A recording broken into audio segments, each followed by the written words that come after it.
గ్యారెంటీని సమర్పిస్తున్న వారు తెలంగాణలో అతి తక్కువ ధరలలో మీరు కలలు కన్న ఇంటిని నిర్మిస్తున్న ఏకైక సంస్థ sunshine infra 9069069333.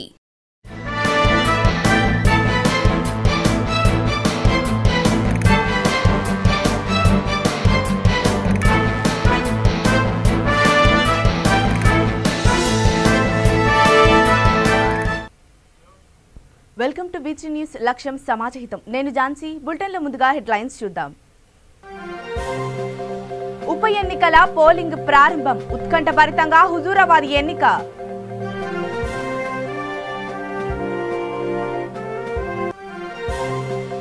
Asia Pacific urban forestry సమావేశంలో పాల్గొన్న mayor. Tree city of the world గా హైదరాబాద్.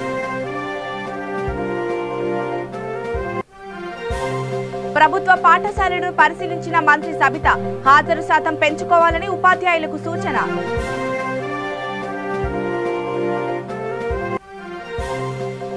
రామాయంపేటలో సిహెచ్లో ఐసీయూ ప్రారంభం. రోటరీ క్లబ్ సేవలను కొనియాడిన ఎమ్మెల్యే. ఓయూలో సీఎం కేసీఆర్ దిష్టిబొమ్మ దగ్ధం. తెలుగు రాష్ట్రాలను కలిపేందుకు కుట్ర చేస్తున్నారని ఆగ్రహం. ఇక వివరాల్లోకి వెళ్తే ఆంధ్రప్రదేశ్లోని బద్వేలు, తెలంగాణలోని హుజూరాబాద్ ఉప ఎన్నికల పోలింగ్ ప్రారంభమైంది. ఉదయం 7 గంటలకు ప్రారంభమైన పోలింగ్ 2 చోట్ల సాయంత్రం 7 గంటల వరకు కొనసాగనుంది. పోలింగ్ ప్రక్రియ మొత్తాన్ని వీడియో తీయడంతో పాటు వెబ్ కాస్టింగ్ కూడా చేస్తున్నారు. 2019 సార్వత్రిక ఎన్నికల్లో బద్వేలులో రికార్డు స్థాయిలో 77.64% పోలింగ్ నమోదయ్యింది. ఈసారి కూడా అంతే స్థాయిలో పోలింగ్ నమోదయ్యే అవకాశం ఉందని అధికారులు అంచనా వేస్తున్నారు.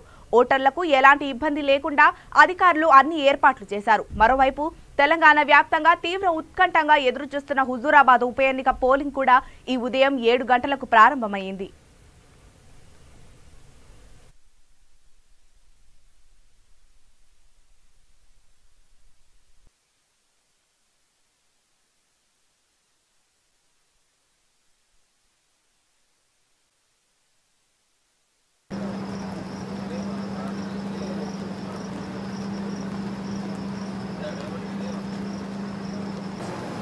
Two boxes, one box for PU, one box for CU, 7 PU bags. Left side will enough for respiration is coming, right side will enough is coming. Respective sectors.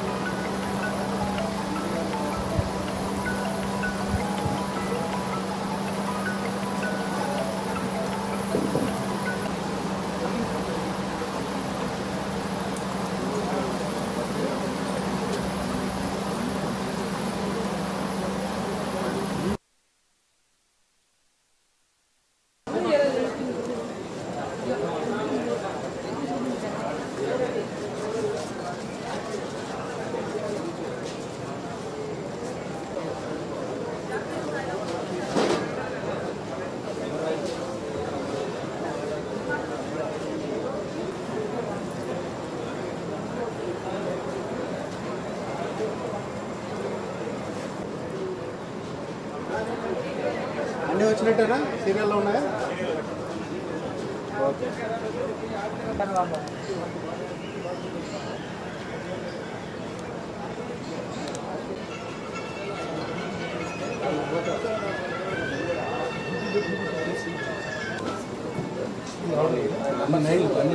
చేయండి. వీళ్ళు అప్పుడే టీంలో లైన్లోకి వచ్చేసింటారు. ఇతనైతే వస్తాను మాట్లాడమని చెప్పండి. మూడవ ఏసియా పసిఫిక్ అర్బన్ ఫారెస్ట్రీ సమావేశాల్లో నగర మేయర్ గద్వాల విజయలక్ష్మి పాల్గొన్నారు. ఏసియా పసిఫిక్ దేశాలైన ఇండోనేషియా, చైనా, బ్యాంకాక్ తదితర దేశాల ప్రతినిధులతో గూగుల్ మీట్ ఆన్లైన్ ద్వారా పాల్గొన్నారు. దేశం నుండి హైదరాబాద్ నగర మేయర్ మాత్రమే ఆన్లైన్లో సమావేశంలో పాల్గొన్నారు. ఈ సందర్భంగా మేయర్ మాట్లాడుతూ 987 పార్కులు, 700 ట్రీ పార్కులు, యాదాద్రి మోడల్ ప్లాంటేషన్ డెవలప్మెంట్, రోడ్లకు ఇరువైపులా అవెన్యూ ప్లాంటేషన్, ప్రజలకు ఉచితంగా మొక్కల పంపిణీ, 119 అర్బన్ ఫారెస్ట్రీ బ్లాక్లను ప్రభుత్వం ఏర్పాటు చేసిందని అన్నారు. ప్రభుత్వం చేపట్టిన ఈ కార్యక్రమాలతో తెలంగాణ రాష్ట్ర రాజధాని హైదరాబాద్ కు tree city of the world గా గుర్తింపు వచ్చిందని పేర్కొన్నారు. I'm happy to participate in this third Asia Pacific Urban Forestry meeting which is of substantial importance. I'm proud that I represent Hyderabad, capital city of Telangana, which is recognized as the tree city of the world by the Arbor Day Foundation and the FAO of United Nations 2020. It is also declared as one of the most livable cities of the world as per Mercer's Quality of Living, India's ranking 2019. Hyderabad is one of the 8 metropolitan cities in India with a population of over 10 million. You're all aware that urban forests and trees fulfill important ecological and social functions. Beside aesthetical aspects, urban green spaces help to guarantee the quality of life. Trees can reduce emissions, absorb noise, and help cool on the hot days. Trees and woody plants in the urban areas reduce air pollution and help mitigate the heat island effect. Telangana is the youngest state in the country with a forest coverage of 28.05%. In fact, when Telangana was formed in 2014, we had forest coverage of 24%. We intend to raise it to 33% as envisaged in the National Forest Policy of India. A twofold strategy is adopted in this regard. An extensive plantation in the notified forest areas and increase the green canopy by rejuvenating nation and regeneration.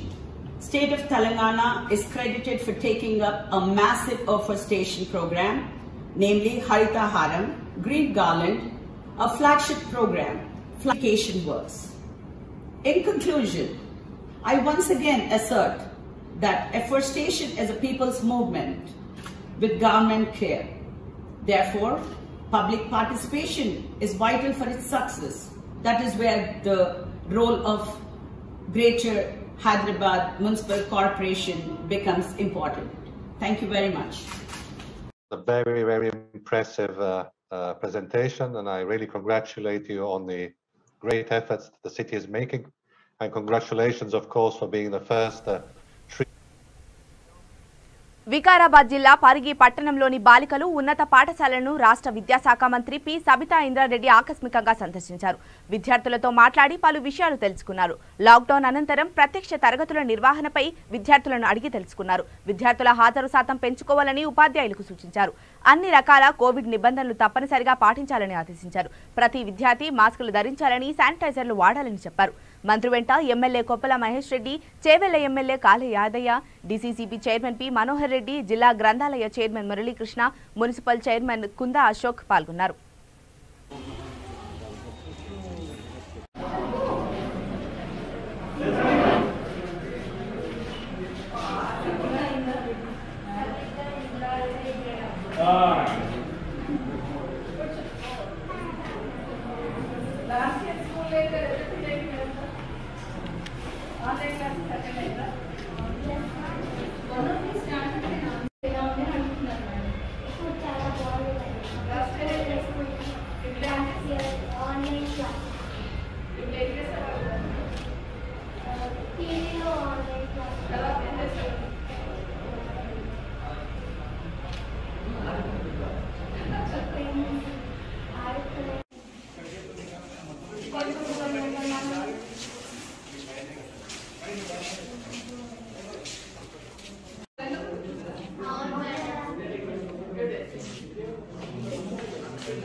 తీసుకో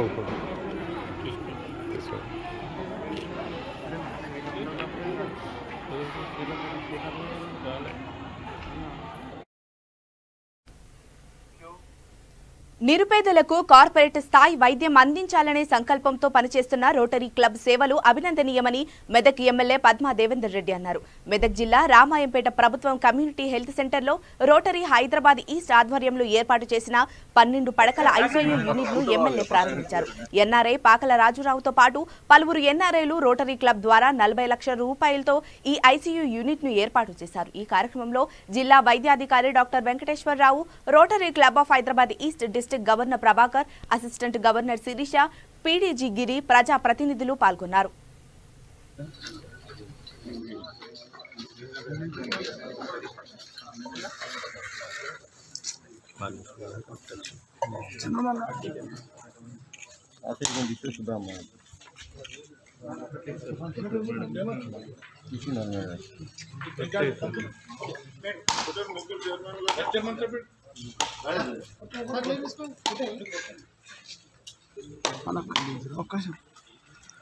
కేసీఆర్ గారు ఈరోజు కొనుగోలు కేంద్రాలు ఏర్పాటు చేసి జిల్లాకు కూడా కొనుగోలు కేంద్రాలు ఏర్పాటు చేసి పంట కొనడం జరుగుతూ ఉంది.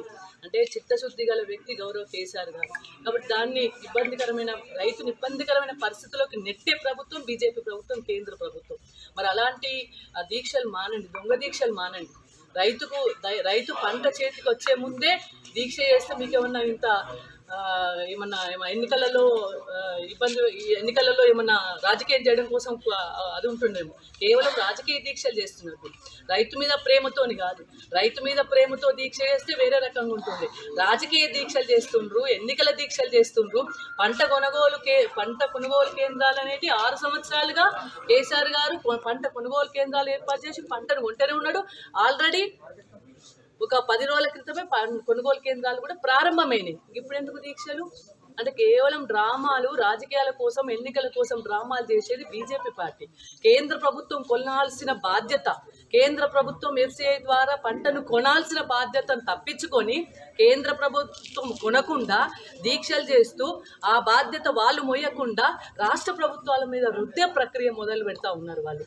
అంటే రైతన్న అంటే పట్టింపు లేని కేంద్ర ప్రభుత్వం, రైతన్న అంటే ఇష్టం లేని కేంద్ర ప్రభుత్వం, రైతన్నల మీద సాగు చట్టాలు తీసుకొచ్చి వాళ్ళని రేపు కరెంటు విషయంలో కావచ్చు, మార్కెట్ యార్డ్ల విషయంలో కావచ్చు, పంట కొనుగోళ్ల విషయంలో కావచ్చు, మరి ఎఫ్సిఐ ద్వారా కొనకుండా ఇబ్బంది పెట్టే చట్టాలు వాళ్ళు తెస్తారట. రాష్ట్ర ప్రభుత్వం కేసీఆర్ గారు పంట కొని మరి డబ్బులు రైతులకు 3-4 రోజులు రైతుల ఖాతాలో వేస్తూ రైతులను ఆదుకోవాలని చూస్తూ మరి వాళ్లకు ఎటువంటి ఇబ్బంది రాకుండా చూసి కొనుగోలు కేంద్రాలతో పంట కొంటా ఉంటే మరి ఇబ్బందికరమైన పరిస్థితులు కలిగించే విధంగా వాళ్ళు దీక్షలు చేస్తున్నారు. ప్రజలు ఎవరు నమ్మే పరిస్థితులు లేరు. రేపు రిజల్ట్ తెలుస్తుంది మీకు. హుజురాబాద్ నియోజకవర్గంలో ప్రజలు చైతన్యవంతులు, వాళ్ళకి అర్థమైపోయింది రాష్ట్ర ప్రభుత్వం ఏంది. ఓయూ ఎన్సీసీ గేట్ వద్ద ఓయూ జేఏసీ, నిరుద్యోగ జేఏసీ నాయకుల ఆధ్వర్యంలో సీఎం కేసీఆర్ దిష్టిబొమ్మ దగ్ధం చేశారు.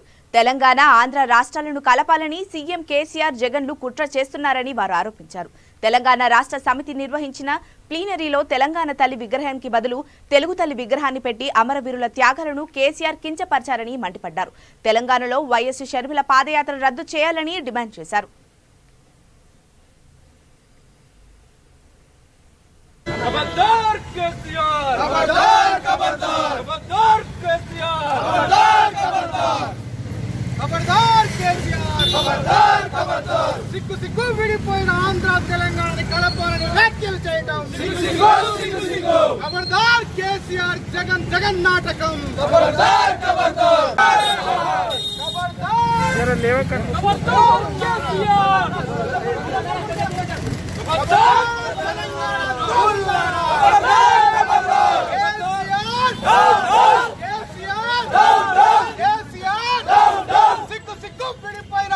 తెలంగాణని కలపాలని కోరుతాం. కేసీఆర్ తరిమి కొడతాం వైఎస్ షర్మిలను, తెలంగాణ ద్రోవులను తెలంగాణ నుండి తరిమి కొడతాం. సోమాజిగూడ ప్రెస్ క్లబ్ లో బీసీ సంక్షేమ సంఘం రాష్ట్ర అధ్యక్షులు జాజుల శ్రీనివాస్ గౌడ్ మీడియా సమావేశం నిర్వహించారు. ఈ సందర్భంగా ఆయన మాట్లాడుతూ రాష్ట్రంలో బహుజనులు ముఖ్యమంత్రి కావాల్సిందేనని అన్నారు. హుజూరాబాద్ ఎన్నికలో బహుజన నాయకులు మొత్తం ఈటల వైపు మొగ్గు చూపుతున్నారని అన్నారు. ఈటల చిన్నప్పటి నుండి శ్రమించి ఒక పార్టీలో అధినేతగా కూడా ఉన్న వ్యక్తిని కొనియాడారు. కేసీఆర్ చేస్తున్న ఆగడాలను ప్రజలు విమర్శిస్తున్నారని పేర్కొన్నారు. న్యాయానికి అన్యాయానికి జరిగే పోరాటంలో ప్రజలే టీఆర్ఎస్ కు బుద్ధి చెప్తారని అన్నారు. ఈటల గెలుపు ఖాయమని ధీమా వ్యక్తం చేశారు.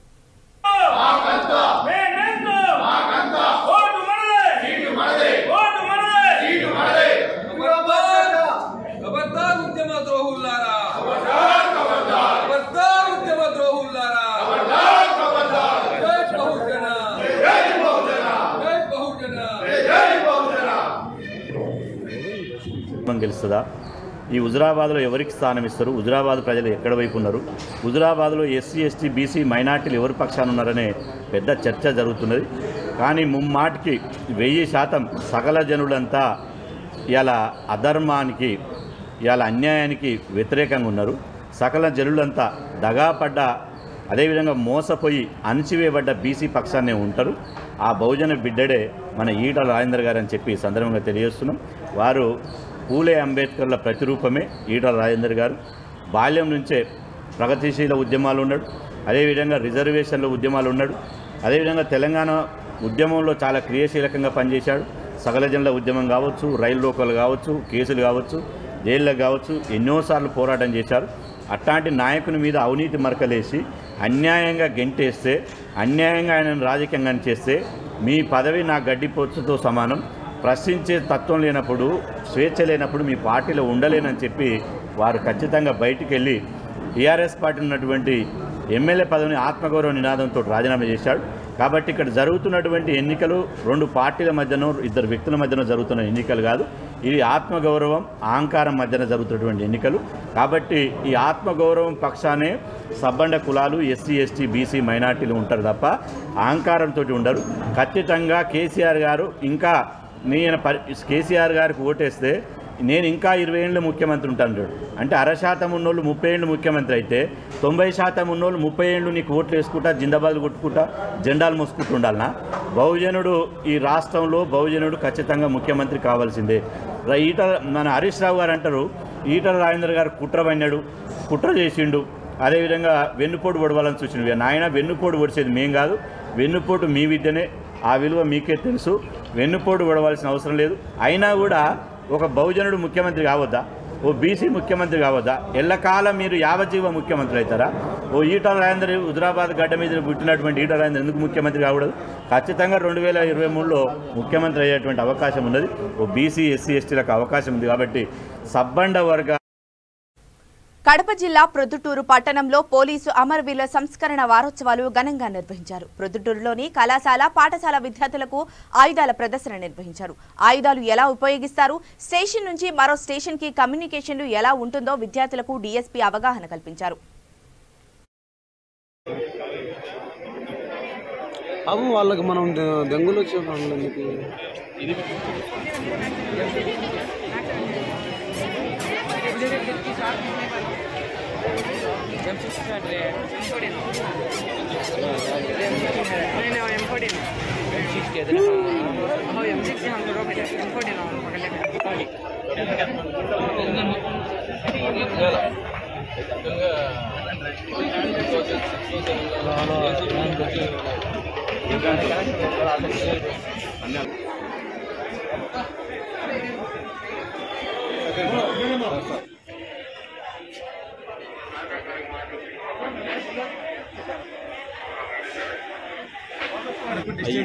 క్యారీ చేసుకొని తీసుకెళ్ళి సేఫ్టీ పోస్ట్ మన తర్వాత బాంబు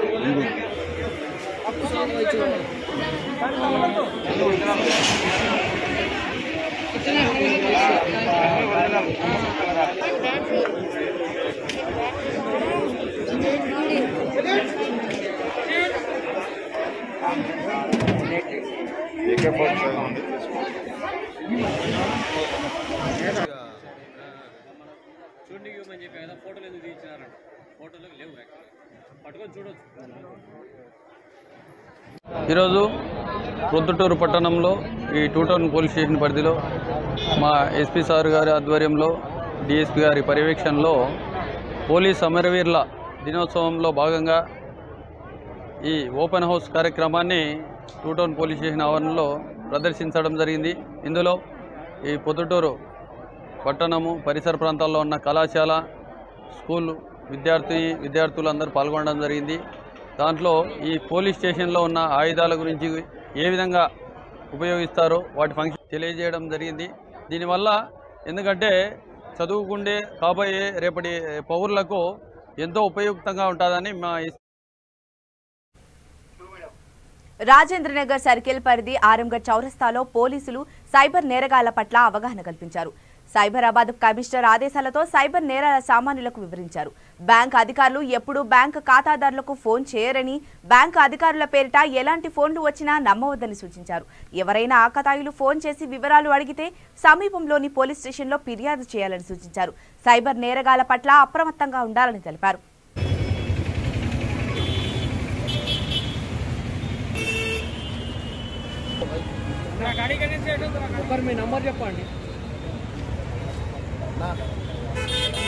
క్రైమ్ జరుగుతుంది కాబట్టి, సైబర్ క్రైమ్ చాలా వరకు జరుగుతుంది కాబట్టి మన పోలీసు అవేర్నెస్ ప్రోగ్రామ్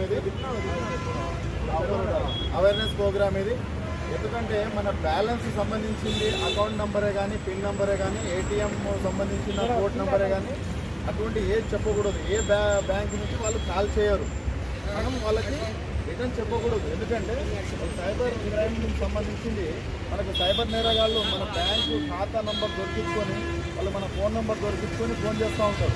అటువంటి కొద్దిగా మనం జాగ్రత్త ఉండి ఏ బ్యాంకు నుంచి మనకు ఫోన్ రాదు, వస్తే మనం డైరెక్ట్గా మనం బ్యాంకుకి వెళ్తాం. అటువంటి వాళ్ళు ఎవరు చేయరు బ్యాంక్ వాళ్ళు. ఇది మాత్రం గమనించండి, ఎందుకంటే ఇది చాలా జరుగుతున్నాయి కాబట్టి అవేర్నెస్ చేస్తున్నాం. మీరు కూడా అలర్ట్గా ఉండాలి. ఎటువంటి బ్యాంకు లావాదేవీలకు సంబంధించినవి మాత్రం ఎటువంటి చెప్పకూడదు. అది మా విన్నపం. बैंक को एपड़े रहते और एक बात है, अननोन पर्सन फोन करता है, भाई आप लोगों का एक गिफ्ट आया, गिफ्ट होना बोले तो 10,000 आए, भाई आप फंसा है वो भी रिटर्न देने का रहा था, भाई एयरपोर्ट में फंसा हुआ है, इसकी चालन भरना बोले तो फोन कॉल आता, अरे हमारा गिफ्ट आया वो पैसा रिटर्न आता बोल के उसका अकाउंट नंबर देता, तो अकाउंट नंबर पैसा डाला तो गिफ्ट में भेजता, हमारा पैसा भी उसको जाता। अननोन इनाम काला है तो नहीं उठाना, गिफ्ट नहीं होना, गिफ्ट नहीं होना बोले तो फोन रख देना। और एक बात क्या है बोले तो अपने को गिफ्ट है 10,000 20,000 एक्स्ट्रा आपका अकाउंट में, आपका OTP नंबर बोल। ఆదిలాబాద్ జిల్లా ఇచ్చోడ మండలం గుండాల గ్రామంలో ఉర్సు ఉత్సవాల్లో ఒకే సామాజిక వర్గం మధ్య తలెత్తిన ఘర్షణలో ఇద్దరు మృతికి కారణమైన 12 మంది నిందితులను పోలీసులు అరెస్టు చేశారు. జిల్లా ఇన్ఛార్జి ఎస్పీ రాజేష్ చంద్ర ఈ కేసుకు సంబంధించిన వివరాలను మీడియాకు వెల్లడించారు. గుండాల గ్రామంలో ఎంపీటీసీ భర్త ముబీన్, సర్పంచ్ భర్త అబ్దుల్ రషీద్ల మధ్య గత కొన్నేళ్లుగా రాజకీయ కక్షలు కొనసాగుతున్నాయని చెప్పారు.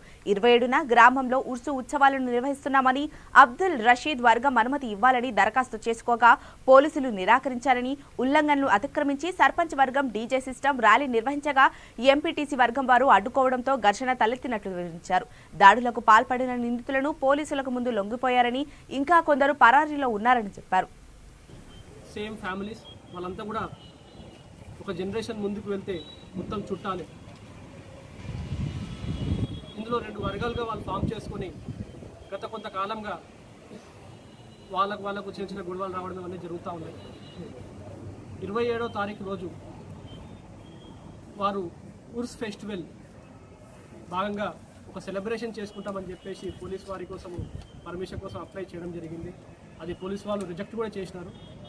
రిజెక్ట్ చేసినప్పటికి కూడా ఆ ఉత్సవాలను జరుపుకోవాలని చెప్పి ఒక వర్గం వారు మైక్ సెట్ ఆ దర్గా దగ్గర అరేంజ్ చేస్తున్నప్పుడు దాని సౌండ్స్ దానికి అనదర్ పార్టీ వారు కోపమై వాళ్ళతో పోయి ఆర్గ్యుమెంట్కి దిగి ఈ ప్రాసెస్లో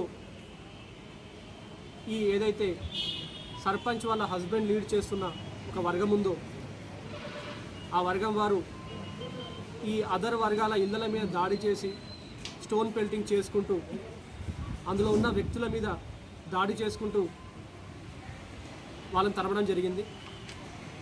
పోలీస్కి ఇన్ఫర్మేషన్ వచ్చిన వెంటనే పోలీస్ పార్టీసు ఘటనా స్థలానికి చేరుకున్న ఈ విలేజ్లోకి పోలీస్ సైరన్ విన్న వీళ్ళందరినీ తరుముకుంటూ అగ్రికల్చర్ ఫీల్డ్లోకి తీసుకెళ్లారు.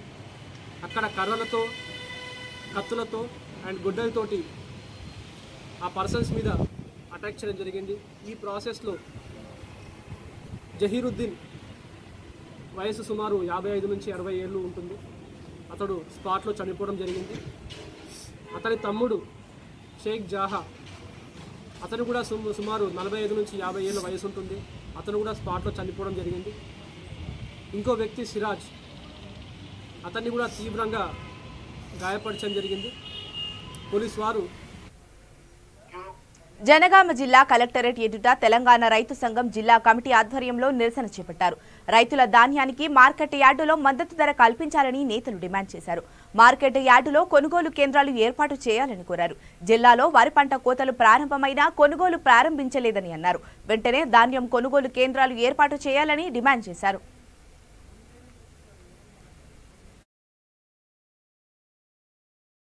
జనగామ జిల్లా వ్యాప్తంగా అన్ని గ్రామాల్లో ఐకేపీ కేంద్రాలు ఏర్పాటు చేసి వెంటనే రైతుల ధాన్యాన్ని కొనుగోలు చేయాలని ఈరోజు తెలంగాణ రైతు సంఘం మరియు ప్రజా సంఘాల ఆధ్వర్యంలో నిరసన కార్యక్రమం తెలియజేయడం జరుగుతుంది. ఇప్పటికే రైతులు ధాన్యాన్ని మార్కెట్లో ప్రైవేటు వ్యక్తులకు 1300 రూపాయలకు వరకు 12 నుంచి 1300 రూపాయలకు అమ్ముకొని రైతులు పెద్ద ఎత్తున నష్టపోవడం జరిగింది. అందుకోసం ప్రభుత్వం ఇప్పుడు వెంటనే స్పందించి ఇప్పటికే చాలా సందర్భాల్లో రాష్ట్రంలో కానీ జిల్లాలో కానీ రైతుల నుంచి అనేక విజ్ఞప్తులు వస్తున్నప్పుడు కూడా మరి ప్రభుత్వం కానీ అధికారులు కానీ నిర్లక్ష్యంగా వివరిస్తున్నారు. ఇప్పటికే రైతుల ధాన్యం ఎక్కువ శాతం అమ్ముకోవడం జరిగింది. కాబట్టి ఇప్పటికైనా జనగామ జిల్లా వ్యాప్తంగా ఇప్పటికీ రైతులు మరి చాలా కష్టపడి ఇబ్బందులు పడి వర్షాలు అన్నీ మరి ప్రైవేటు వడ్డీ వ్యాపారుల దగ్గర అప్పులు తెచ్చి పంటలు వేయడం జరిగింది. రైతులు ధాన్యం కూడా ఇప్పటికీ కొనుగోలు అంటే కోత కూడా దాదాపుగా పూర్తవుతున్న పరిస్థితి ఉంది. గ్రామాల్లో ఐకేపీ కేంద్రాల్లో రైతులు ధాన్యం పోసి కుప్పలుగా అట్లే ఉన్నాయి. కాబట్టి వెంటనే జిల్లా అధికారులు, జిల్లా కలెక్టర్ గారు స్పందించి జిల్లాలో ఉన్నటువంటి ఎమ్మెల్యేలు, మంత్రులు అందరూ కూడా స్పందించి వెంటనే అన్ని గ్రామాల్లో రైతుల ధాన్యం కొనుగోలు ఏర్పాటు చేసే విధంగా చర్యలు చేపట్టాలి. గత అనుభవాలను దృష్టిలో పెట్టుకొని ముఖ్యంగా ట్రాన్స్పోర్ట్ సమస్య రాకుండా, గన్ని బ్యాగుల సమస్య రాకుండా, ముఖ్యంగా రైస్ మిల్ల యొక్క దోపిడీ అరికట్టే విధంగా కోత లేకుండా మరి కొనుగోలు చేసి రైతులను ఆదుకోవాలని, లేని పక్షంలో హెడ్లైన్స్ చూద్దాం. ఉప ఎన్నికల పోలింగ్ ప్రారంభం, ఉత్కంఠభరితంగా హుజూరాబాద్ ఎన్నిక.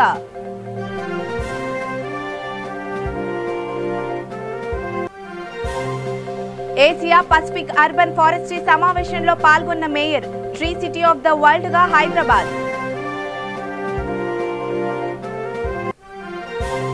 ప్రభుత్వ పాఠశాలను పరిశీలించిన మంత్రి సబిత, హాజరు శాతం పెంచుకోవాలని ఉపాధ్యాయులకు సూచన.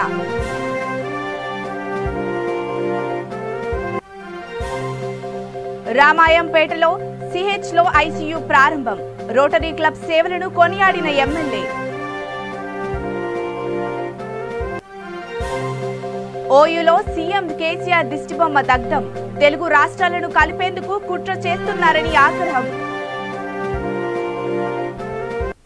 ఇవి ఇప్పటివరకున్న అప్డేట్స్. మరిన్ని అప్డేట్స్ కోసం చూస్తూనే ఉండండి V3 న్యూస్, లక్ష్యం సమాజహితం.